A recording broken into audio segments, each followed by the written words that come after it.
kids, I'm Hilah, and today on Hilah Cooking, we're making chicken skewers.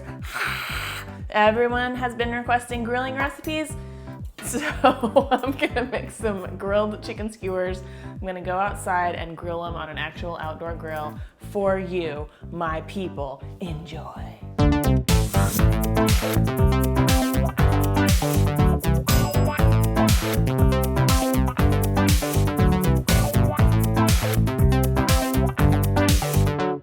I'll start by making a simple spicy rub that's gonna have some cumin seed in it, and I like to use whole cumin seed and then kind of grind it or crush it up by hand right before I use it, because I like to make my life difficult, because I kind of like it to have little seed bits in it, like not fully ground, but to like kind of bite into it and get a little bite of cumin now and then. Okay, then also in there is going some salt, because you can't do anything without salt, and some paprika. And this is kind of like an Indian inspired rub, so it's got a couple unusual ingredients coming up. Some crushed red pepper flakes, and if you don't want these spicy, then you can just leave this out and it won't be very spicy.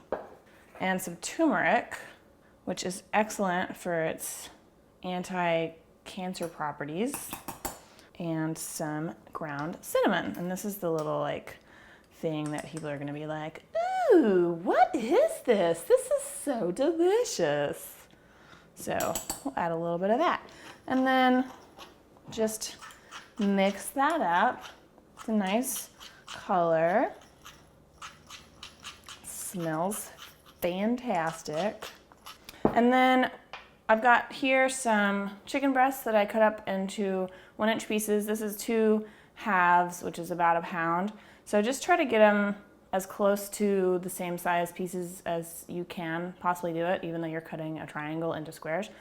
Just do your best and it'll be good enough. And if you want to use chicken thighs, you can do that, but I don't know. This salty rub kind of makes the chicken really juicy, but if you like chicken thighs better, you can totally use that. So I'm gonna sprinkle about half of this spice rub onto the chick and just sort of toss it around to cover it. And we're doing sort of a dry rub on here rather than a marinade, because a dry rub gets flavor into the meat faster.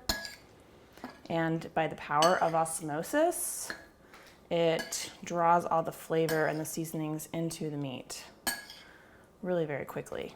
So if you're using a charcoal grill, now would be a good time to go get that started. I'm using a propane grill because my landlord left it here for me and it's really convenient. So I don't need to go do anything right now. We're just gonna let this chicken sit here. I'm gonna just leave it at room temperature for like 10 minutes. But if you wanted to leave it longer, stick it in the fridge for like 30 minutes or an hour, that would be great. And so yeah, start your fire, prep your vegetables. I've already done that. I'm using some red bell peppers, some onion, some mushrooms, and some jalapenos, and zucchini would also be nice cut into rounds. Be a great addition for summertime. So we'll wait for 10 and see you back for some stabbing and skewering. Ready to get filthy dirty. So I'm gonna spray a little bit of oil on my vegetables and my cutting board and into the environment. And the rest of the seasoning is gonna go onto the vegetables. And the oil is really just to kind of help that stick. You don't need to go real heavy. Mushrooms especially are delicious with some seasonings. Good. Now we're ready to start skewering. So I've got some 15-inch metal skewers here. These are actually not ideal. If you can find flat ones instead of these like square ones, then they'll hold the food better and keep it from rotating as much. But they're kind of hard to find. So anyway, these are the ones I'm using. Try not to get like actual round ones, because those will just be spinning everywhere. And then we're just gonna start sticking them. I like to put the mushrooms that direction. And some people prefer to skewer their vegetables separate from the chicken, just to make sure that the meat gets cooked properly, but I am never one to shy away from a slightly overcooked or burnt vegetable, so I just stick it all on the same thing. Just try not to cram everything too close together.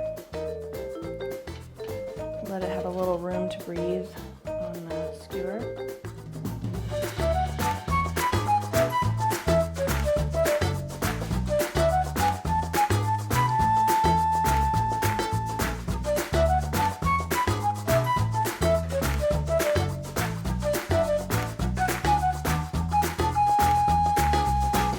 Ready to put these on my grill. I've got it preheated to hot, which is about 400, and we're gonna put them on there. Make sure you scrub it first so they don't stick.